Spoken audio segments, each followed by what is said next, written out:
In simple terms, hydraulic fracturing, or fracking, is the process of pumping water down a well at high pressure to break rock and release oil and gas. It's been used more than 1 million times, beginning in the 50s and 60s, but the process has recently become controversial. One of the concerns is how much water is used. A typical well uses 3 to 6 million gallons of water, times thousands of wells per year.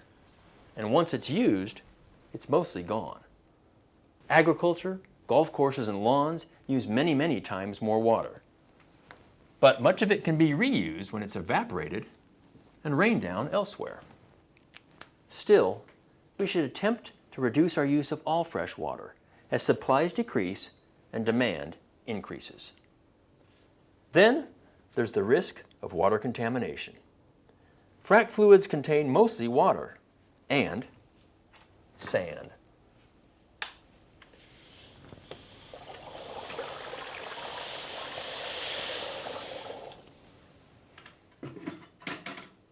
A minor amount, 0.5 to 1%, are additives, gels and soaps to reduce friction and achieve the high pressures required.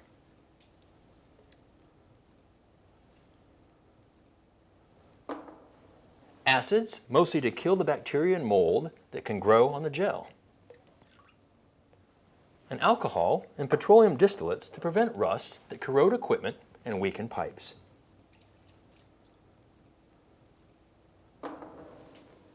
There was once a concern that fracturing down here could cause these additives to get into the water table here. But there's over a mile of solid rock between the two. And government and academic studies have shown that this has not happened. Much of the water comes back up the well, now carrying large volumes of salts from the rocks, and on occasion heavy metals or natural gas from other formations.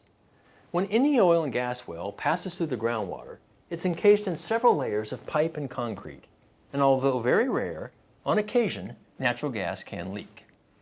The more likely source of contamination is wastewater leaked at the surface from trucks or storage ponds, but because these are at or near the surface, they can be contained and fixed, or the offending well shut down. To dispose of this produced water, it's usually re-injected into very deep brine layers.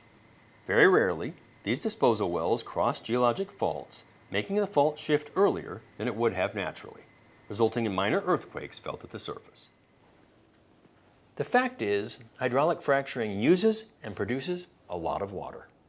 Many of the concerns about contamination can be addressed by recycling and reusing that water, which industry is starting to do. To make the most of a rising gas supply, we'll need to continue to reduce water impacts.